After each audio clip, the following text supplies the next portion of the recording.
Um grande prazer que damos início à apresentação do primeiro videocast da nova série de videocasts, que vai servir de base para as discussões que serão realizadas no Simpósio Internacional de Ciências do Esporte, organizado pelo Celafisques, de 14 a 16 de setembro, em São Paulo. Em 2020, em meio ao período da pandemia da Covid, o Celafisques, com um grupo de grandes pesquisadores brasileiros, lançou o Manifesto Internacional de Promoção da Atividade Física no Pós-Covid, uma urgente chamada de ação a pessoas e instituições para mostrar o benefício da atividade física para a saúde e na prevenção das doenças.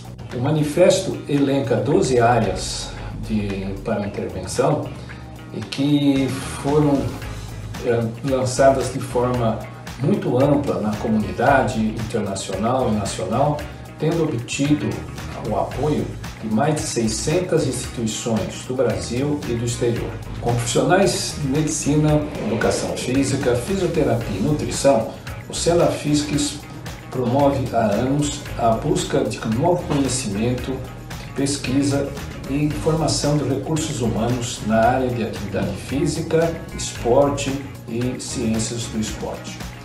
O E-Museu é um museu virtual criado para divulgar o legado da educação física e do esporte no Brasil e no exterior, assim como desenvolver tecnologia digital e avanços na gestão.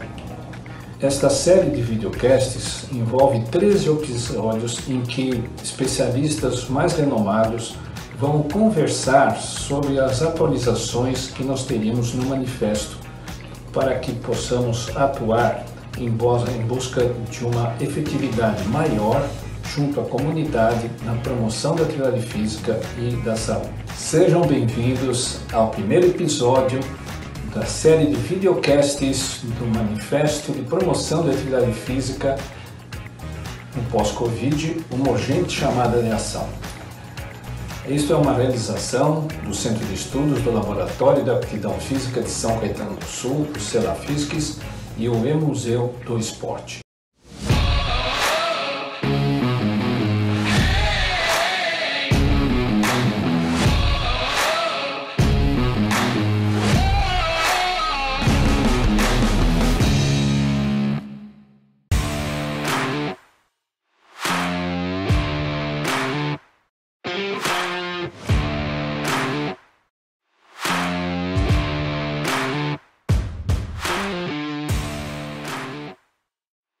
Olá, eu sou Lamartine da Costa, da Universidade do Estado do Rio de Janeiro.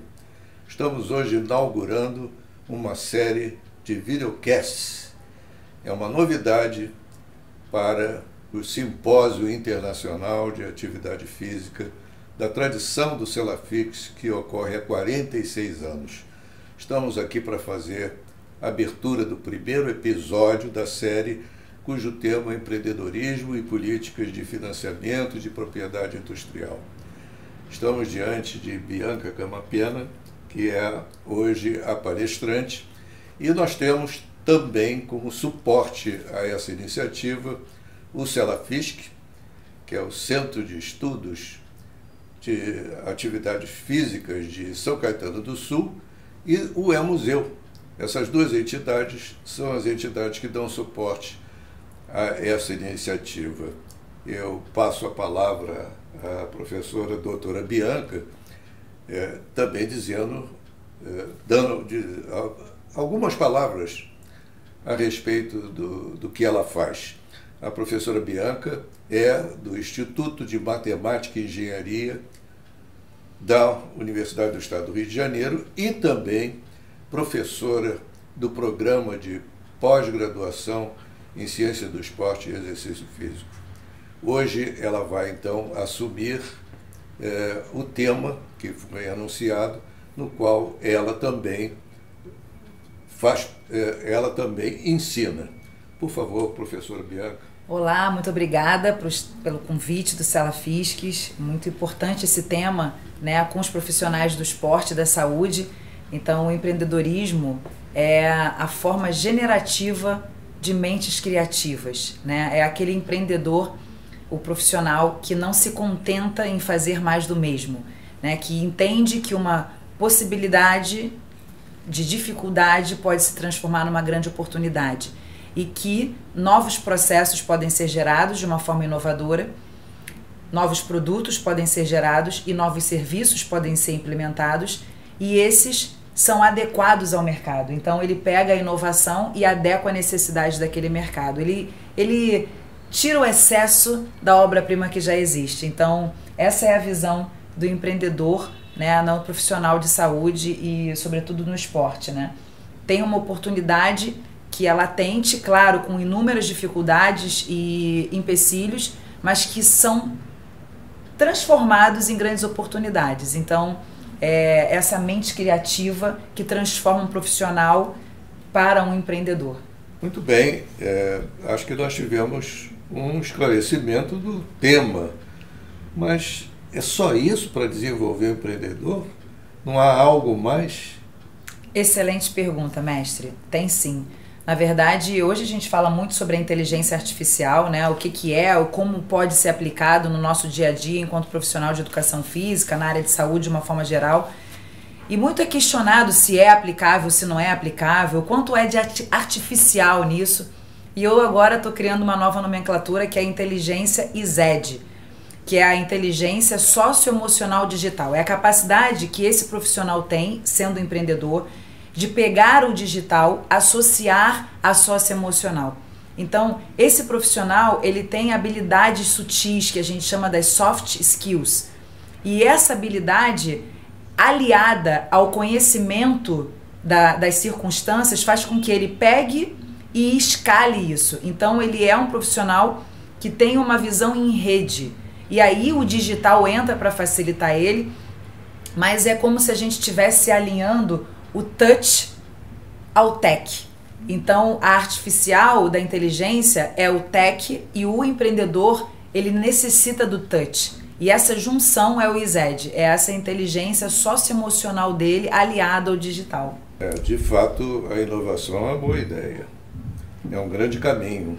Mas como é que as pessoas podem se beneficiar disso? Será que elas entendem ou têm capacidade natural? Afinal, como é que ela desenvolve a própria inovação? Pois é, na verdade eu vou trazer uma referência que é do MIT, né? Exatamente, eles colocam nessa diferença do que é a inovação e o empreendedorismo. Então você tem o I-Capacity e o E-Capacity, né? Que é a inovação que é feita dentro dos laboratórios de pesquisa e desenvolvimento, dentro das universidades, os centros de pesquisas, e para desenvolver inovação em produtos, processos ou serviços. Sendo que muitas vezes isso fica apenas na pesquisa. E o desenvolvimento disso, ou seja, a capacidade de pegar o novo e se associar à sociedade, né, de implementar na demanda da sociedade, isso é o empreendedorismo. Então é a capacidade de trazer uma inovação que é desenvolvida nesses centros de pesquisa e desenvolvimento, nas universidades, nos centros de estudos, aplicado à necessidade da sociedade. Então essa é a diferença do I-Capacity, que tem uma até a sociedade, e a implementação dessa inovação para a sociedade, ela é a capacidade empreendedora. Então, por isso muito importante o empreendedor, né, ter essa visão, porque no nosso caso, como pesquisadores da área de saúde em geral, às vezes a gente foca muito na pesquisa, mas na verdade o que a gente precisa fazer é o desenvolvimento disso, a aplicação disso para a sociedade. Como é que na prática funciona, né? Então tem as expectativas e tem a inovação. Então o empreendedorismo, ele alia as expectativas com a inovação gerada, e por isso o processo é vivo, porque muitas vezes a inovação ela é gerada, transformada e gerada num novo processo, serviço ou produto, e isso é feito pelo empreendedor. Então essa é a diferença da capacidade inovadora e da capacidade empreendedora. Inclusive essa figura que vocês estão vendo agora no vídeo, ela mostra exatamente isso, o MIT tentando mostrar a diferença, né? Os responsáveis pela capacidade inovadora até o mercado, até a sociedade, e a transformação disso, quem pega isso e transforma na capacidade empreendedora, que é justamente o mentor, que são os empreendedores, né, que são as pessoas que eventualmente transformam, né, a inovação para caber diante daquela dor do mercado, da sociedade. Então essa é a diferença que vocês estão vendo aí na tela. Bom, estamos evoluindo com a ideia de empreendedorismo.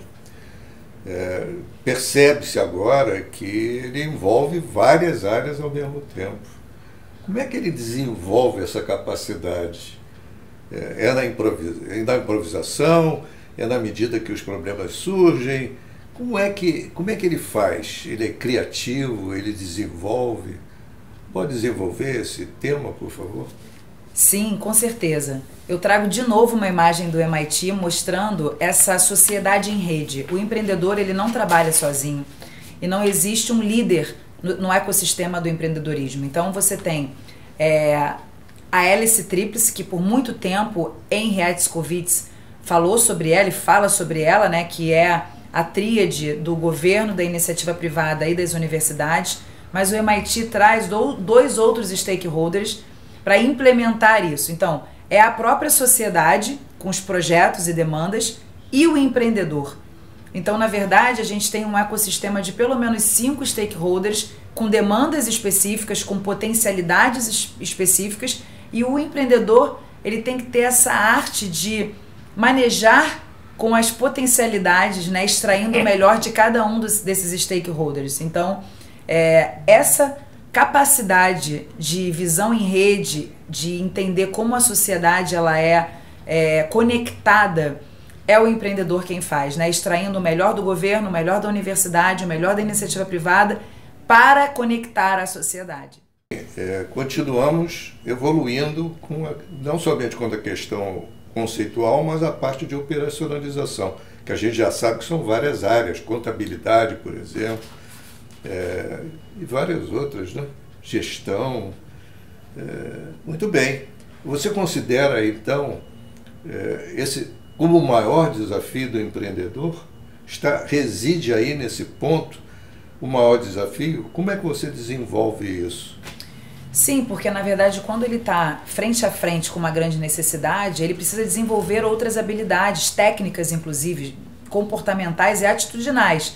Do ponto de vista técnico, ele é um empreendedor que muitas vezes, como o esporte, ele tem uma visão técnica, mas para ele empreender, ele precisa ter ferramentas. Ele não tem que ser um especialista, mas ele tem que ter uma visão 360. Então ele tem que entender de contabilidade, porque ele vai abrir a empresa dele, jurídica, porque ele vai ter relações comerciais, ele tem que saber do ponto de vista de comunicação, negocial, ele tem que entender o negócio dele como uma potência de acessibilidade. Então, na verdade, eu também trouxe uma figura que mostra, além de todas essas peculiaridades, né, de conhecimentos técnicos, mais 2 que eu gostaria de ressaltar, que é sobre a necessidade do entendimento de captação de recursos e de propriedade intelectual. Ou seja, como fazer com que os projetos saiam do papel de forma que tenha editais de fomento para que você tenha investimento da iniciativa privada, por exemplo. Então, nós temos editais de lei de incentivo que fomenta cultura e esporte, tanto da esfera federal, quanto estadual, quanto municipal. Então, a Lei Rouanet, por exemplo, é um investimento da Lei de Cultura, assim como a Lei do Esporte Federal é um investimento direto ao esporte por meio da renúncia fiscal. Então, a empresa, ao invés de doar, né, ou melhor, pagar os impostos, através de um projeto, ela consegue destinar esse imposto para projetos que são já aprovados, né, e certificados dessas respectivas secretarias. Então, essa é a lei de incentivo fiscal, que acontece tanto nas esferas federal, municipal ou estadual. Então, isso é uma linha de conhecimento não mandatória, mas desejável para que o profissional, né, e o empreendedor tenham um entendimento de como viabilizar financeiramente os seus projetos. Assim como noções de propriedade intelectual, porque se o empreendedor vai desenvolver um novo produto, serviço ou um processo, um ativo de uma marca, né, da sua empresa ou de um projeto, então ele precisa registrar a marca no INPI, que é o Instituto Nacional de Propriedade Industrial. Ele precisa, se for lançar um software, registrar o software. Essas relações, né, institucionais, precisa ter o entendimento de como proteger através dos direitos de uso de imagem. Então, são peculiaridades que não precisa saber em detalhes, mas precisa ter uma noção do todo na área de propriedade intelectual. Muito bem, o empreendedor, ele fomenta, ele busca resultados. Você poderia comentar mais alguma coisa, então, dentro desse contexto? Vamos repetir um pouco, mas mais profundamente, o que é um empreendedor ISED? Com certeza. O empreendedor ISED é aquele que usa a inteligência socioemocional digital.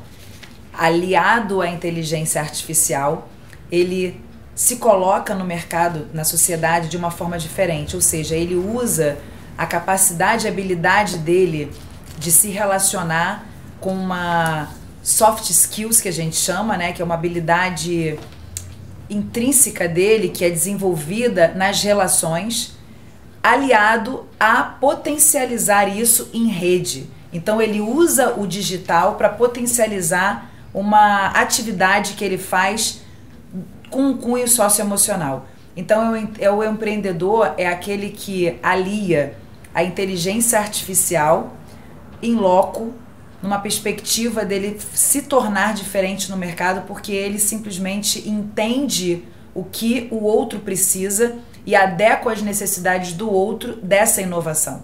Então ele é o touch aliado ao tech. Então não é para descartar o artificial, mas essa relação não tem nada de artificial. Essa relação é próxima. Ele entende a necessidade do consumidor, ele entende aonde existe uma lacuna no mercado e ele se encaixa nessa lacuna. Então ele tem a visão e a solução. Então ele tem a possibilidade de se interagir, esse é o social, aplicar a emoção aonde ele sente o que o outro precisa e usa o digital para não ser artificial, mas ter a sociedade em rede, sendo consumidora daquele produto inovador. Muito bem, professora Bianca. Estamos terminando e cabe a mim fazer um comentário final e eu gostaria de dizer que os próximos videocasts, os próximos temas, eles poderão ser examinados à luz do empreendedorismo, uma vez que todos eles convergiram para uma solução ampla, uma solução de conjunto, que era justamente enfrentar inicialmente o Covid-19, a pandemia, e que agora existe a Covid longa, que é um dos temas desse encontro. Então, sendo assim, o nosso encerramento é para enfatizar os próximos temas, que são partes de um todo, e que nós vimos que o empreendedorismo é, sobretudo, um modo prático de entender e de desenvolver as partes dentro desse todo.